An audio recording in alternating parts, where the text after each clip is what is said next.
Heart Mia More with your host, Coach Charletta and It's your girl, Elle. And once again, tonight we have a guest with us. We have my handsome husband here of 25 years, y'all. It'll be 26 this December. Paul. And he's going to sit in with us as we have our discussion for tonight. Why are you looking at me like that? Because I said my handsome husband. That's your daddy, girl. Girl, you being cringy. Ew. I love tomatoes. Look, and what y'all young folks say? My man, this mine. And I'm appreciating my man to the whole world, y'all. Okay, so anyway, our topic for tonight is navigating healing after miscarriage or an abortion. And so I decided to have my husband join in with us on the conversation because oftentimes when women go through miscarriages or abortions, one party that's often left out of the conversation is the man. And since we're going to have this conversation tonight, I wanted to include him in this conversation. So, hey, y'all sit back, relax, get you some popcorn, take you some notes, get you some tissue, do what you need to do as we jump into this conversation. So, Elle, do you want to start with your first question or would you like me to start? I'll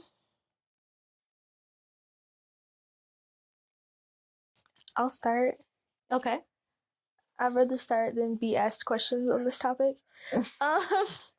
So how did you handle emotional triggers and reminders of your loss, such as due dates or anniversaries? Oh, thank God I got that. Emotional triggers concerning due dates and anniversaries. Well, for myself on this topic, I've miscarried 2 children in my life. My first child I miscarried was at 7 weeks. And my second child, she was 5 months. And so when it comes to due dates and things of that nature, with my first child, her birthday would have been in November, the first part of November.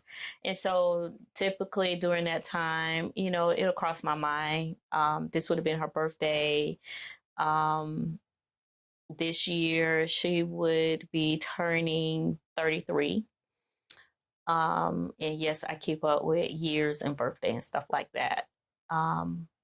With my second child, that was years later. That was after you, Elle. I remember. Jessica would be 16. I delivered Jessica February 26th of 2008. And that was a moment and day and time that I would never forget. And her due date was actually in July. So typically February 26th, I celebrate as her birthday because that was the day I delivered her, but her actual birthday would have been in July. And I also think about her at that time. So I also... in remembrance of her, we planted a tree in our backyard. And so on her birthdays or her due date, you know, I'll look out back at the tree and be like, happy birthday, Jessica. I wish you were here. So that's how I deal with it. Elle, I know on one of our previous shows, you shared your journey of miscarrying your baby. Mm-hmm. So what do you do concerning dates and anniversaries? For me, typically, her due date, she was the April Fool's baby. She would have been an April Fool's baby. So every year for April Fool's, it's always like a nice little haha, like, oh my God, you know? Mm-hmm. because she had a lot of personality, you know. So we always just kind of laugh about it. I usually do like a candle or something, or have a cupcake, you know, for her birthday. She'd be 3. I have a 3-year-old little COVID baby. um, yeah, so I typically do that for her her birthday. Yeah, we've even done balloon release. Her first original born day. Yeah. We did a balloon release. Yeah. Yes. So, babe, when you think about that, because Jessica was our second child in our marriage, how do you process like around the time when I delivered her? How do you remember her on birthday, due dates, or whatever? On February 26th, it just, I don't know, it's kind of a heavy day. Because you never think of your baby not being here. You never think of once you're pregnant and you don't see the baby don't come. You know, that's just,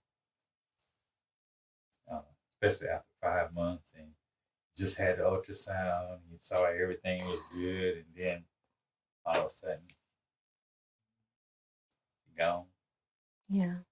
So it's kind of, I don't know, it's you know, she was a pop-up baby.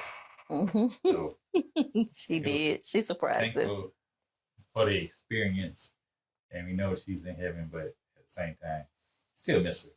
Yeah, she was a lively little baby. Yes. So yes, you try to think of you know, the good times. And the personality. She was a jokester. Yes, even though she hadn't made it out, she was in the womb. Yes, she was. So, just I don't know, just kind of mixed emotions. Mixed emotions. Yeah. Wintertime is just a hard time for me anyway. I had been anyway. So try to think of the good times always and good things always. Yeah. So, Elle, I'm going to ask you this question. What were your immediate thoughts and feelings when you first experienced your miscarriage? Immediate thoughts and feelings. A pain like you would not believe. It was an experience that I wouldn't wish on my worst enemy. Because it's like soul shattering. And there's nothing anybody can do to fix it. There's nothing, you know, it's something out of your control that you're just like, I don't know what to do with my life. You know? And my other initial thought, moving besides the earth shattering, like soul shattering pain, was, holy crap, I made the wrong decision. Yeah, those were my thoughts. Yeah. When you say you made the wrong decision, what do you mean you made? I didn't tell anybody I was pregnant. I literally told no one, not a soul. A lot of speculation from people who like were really close to me, like that know my day-to-day behavior. They were like, something's wrong with you. All you do is eat and sleep. What's up? Like, I would get called out for it all the time. I was that person. I was like, no, not me. I'm the good church girl. I don't do that. Not me. Whole time. Can't eat my favorite foods. None of that. But I didn't tell anybody. So when I lost her, it was like, dang it, I should have told. And it was like, it broke me even more, the fact that like, no, I have to tell you. And I'm telling you at a point where there's nothing you can do about it either. And it was just like, now I feel like an even worse person. I feel bad because I'm going through this experience. But I feel even worse because I have to tell you and you never got to experience your child. So you're talking about the father? Yeah. That he didn't get to go through that journey up until that point of the loss. And even my parents, like I didn't tell y'all either. Like, I told y'all and him within a 2-day span. Everybody found out at the same time. Mm-hmm. And just about everybody had the same reaction. Like, we suspected something, but like, dang, we should have known, you know? Yeah. And we all were hurt with you, for having to go through that alone by yourself. What key piece of advice, that's what I just asked you, would you offer someone? My advice I would offer someone, go get sun. Get some sun. Do not lock yourself in the house. Go outside. Even if you're just going for a walk, get some sunlight, because it definitely helps your mood. Mm-hmm. That sunlight definitely helps. Even though you're in the dumps and you don't want to go anywhere, you don't want to, be around people, especially people with kids, because at that moment, like, everybody was having babies. Like, it was just like the worst thing. I had like the father's cousin had a baby, 2 of my cousins had babies, and I'm just like, they would have been right there together, like, and now I have to watch these kids grow up and mine isn't here. Mm-hmm. So for that experience and in that moment, go outside, get some sun, go to the beach if you have to, go by a body of water. Do not get in the body of water. If you're one of those people, you know who you are. Don't get in the water. But go by the water, and enjoy some sun, some semblance of sun. Mm-hmm. But I say go by a body of water and experience the sun, because the water is so vast and so deep, and it helps symbolize like the love you have for that child, but also the pain you're feeling, and Mm-hmm. seeing like how sometimes it's calm and sometimes it's choppy. Mm-hmm. And that's how the emotions are going to be. Mm-hmm. After that experience. It's like water. That's very true, because I have my moments where, I sit and I just literally say, I miss my baby. Me too. And I say, oh my God, I wish Jessica was here, because when I delivered her and I looked at her, like, she was literally like a smaller version of you. That's scary. And with much more personality. And, I think about, what would our life be like with her if she had been here. So like you said, those vast emotions that we go through, the ups and the downs of our emotions, like, we have our emotions. Even I've heard you sometime, baby, say, I wish she was here, or what would our life look like with her being a part of our lives. And even just like the other day, Gab was sharing, you were saying, what would our home be like with Jessica and Kaylani in our lives right now? Yeah. What would it be like if they both were here? And so, and that, when we talk about the healing process, and yes, we're naming them. There is a book I read. I don't know if it's Keys to Heaven or something like that. I can't remember the exact name, but I'll tell you guys later. But in that book, what helped me through that journey was it talked about when you lose babies and this place that is set aside in heaven where these babies are. And the author talked about those babies desiring a name, even the ones that were aborted, the ones that were miscarried. And when the parents go through their healing process and name their kids, how the angels in heaven rejoice.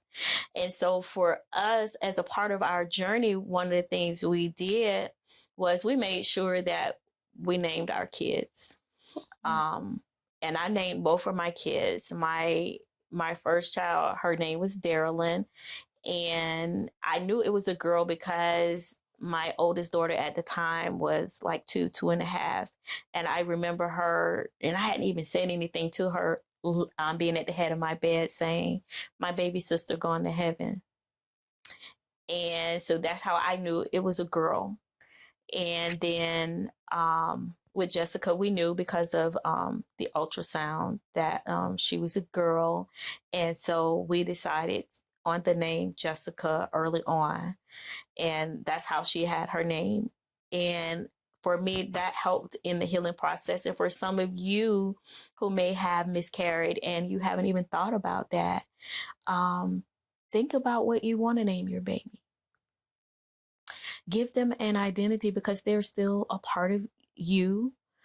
Um, and I think about, hey, now what gives me peace is, my loved ones that have passed on. And I say, okay, so you're in heaven with your great grandparents and some of your relatives. So I know you got people watching out for you until we can see each other again. So that's one of the things that I utilize on my journey. But it says, what is a key piece of advice you will offer to someone going through miscarriage is give yourself grace.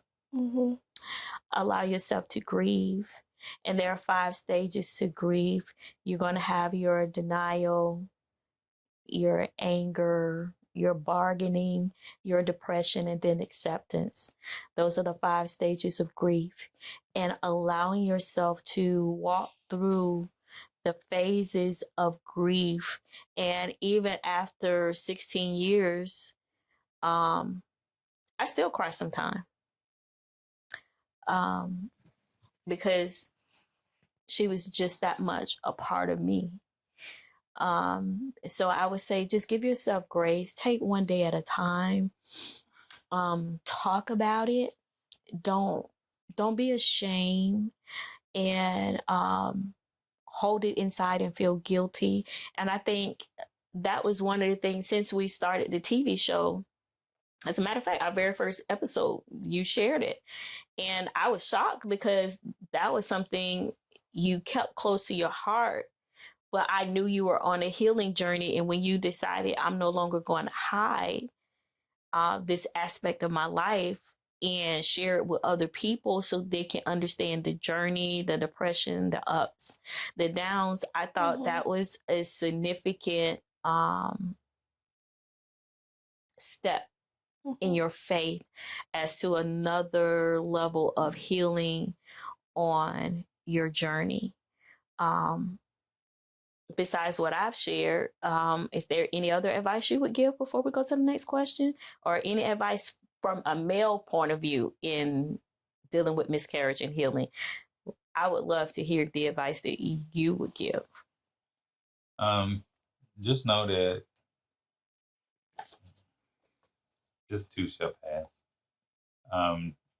Recognize where you are. Enjoy the memories that you have, the good memories, and recognize them.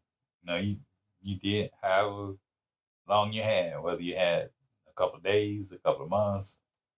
Enjoy that time and remember that time, the joy that it brought.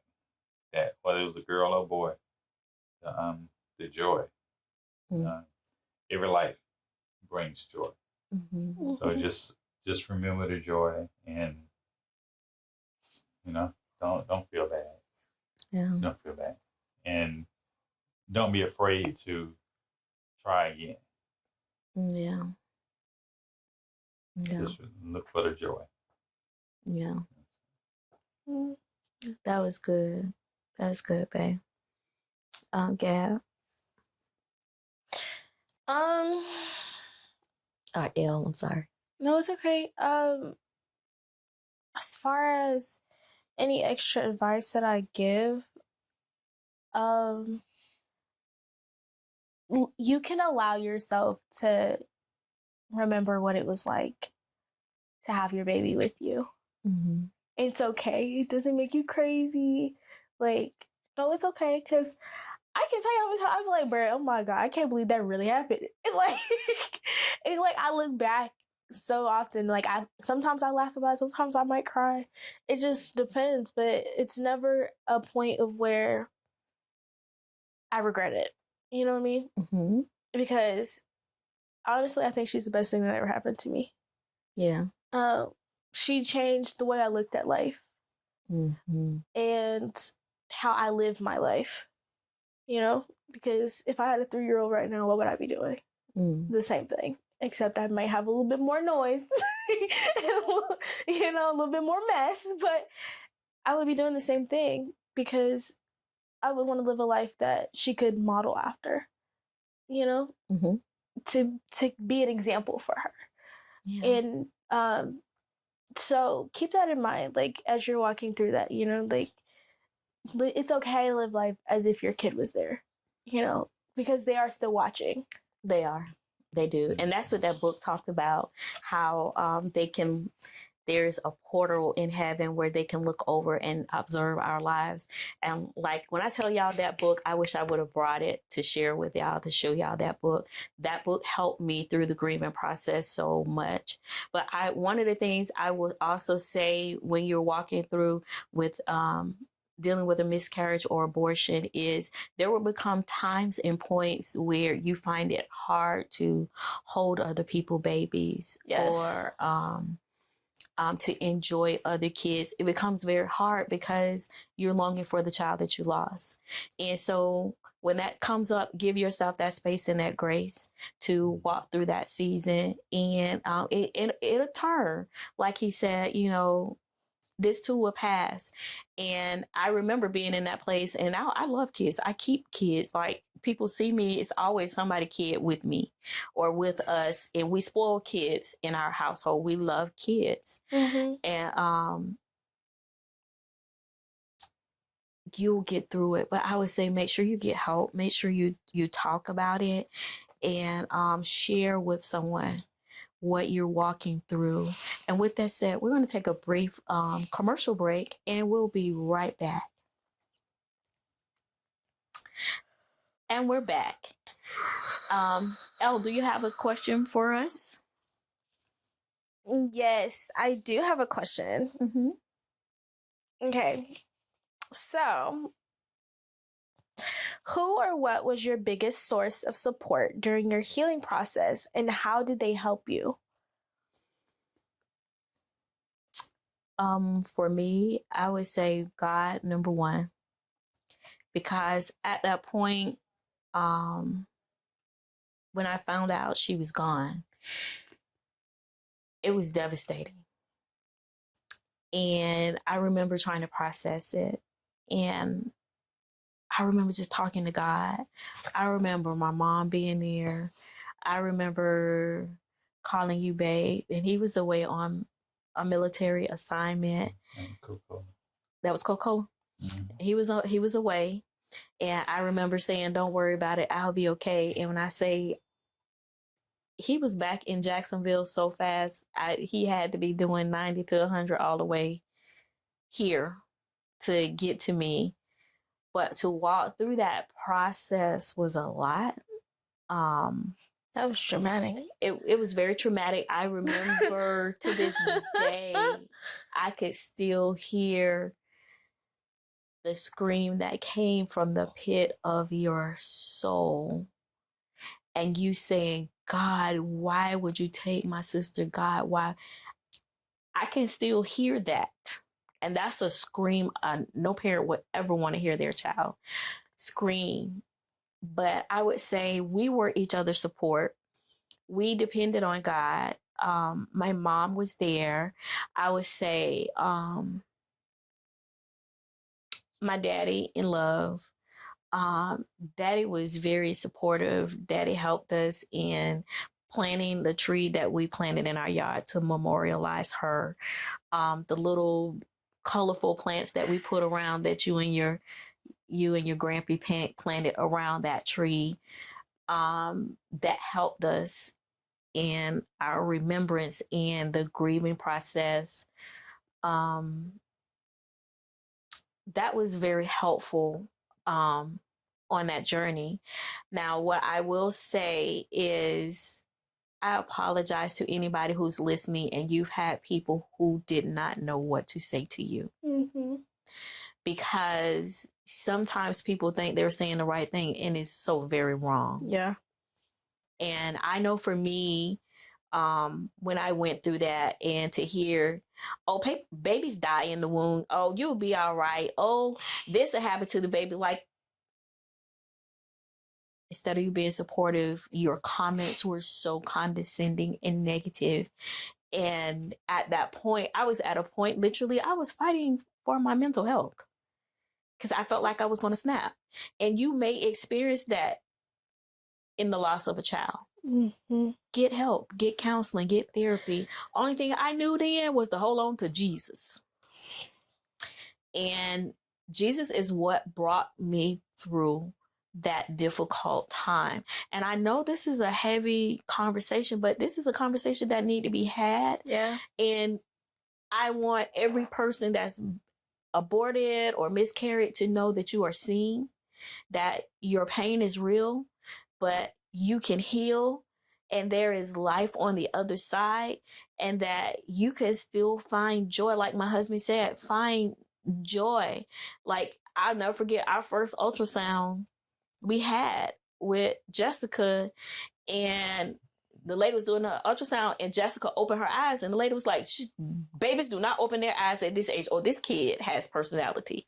Like, there would be things when we would have ultrasounds that she would do that was so far beyond the stage that she was, to let us know that she saw us and she was communicating to us. So think about this, the good times. Mm-hmm. Think about the joy of carrying your baby, and remember and heal. Allow God to heal that space, and talk to the fathers.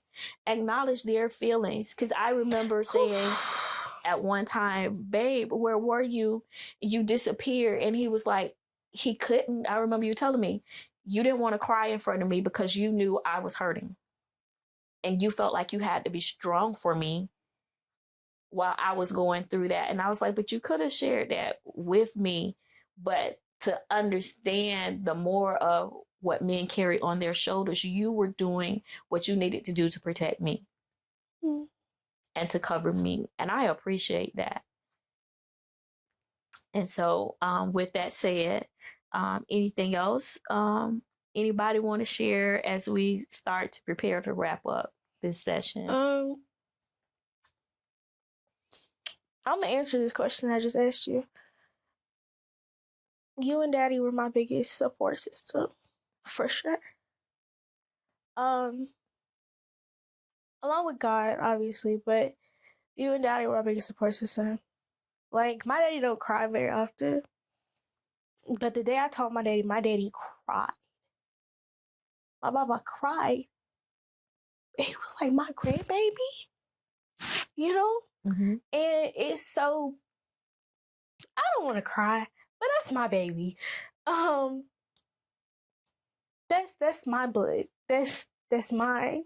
You know, something I can say is mine. My golden child. That's what I called her. And I think about, when I think of her and her little life, you know, how short it was.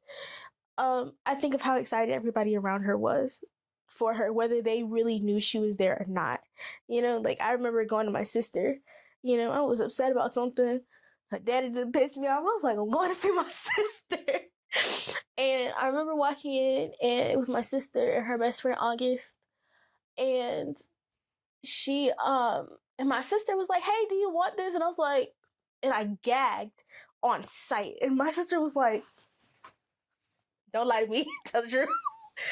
And August, I will never forget, August was in the room, and August yelled out the room, oh my God, she's having a baby. And they were so excited.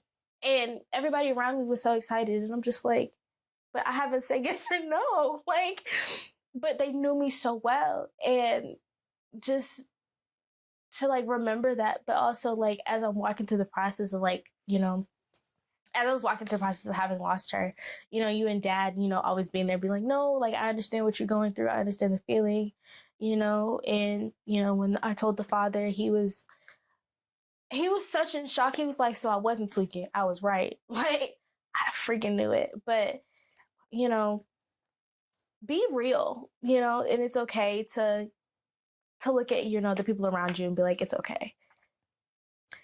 All right. Well, this was a heavy one.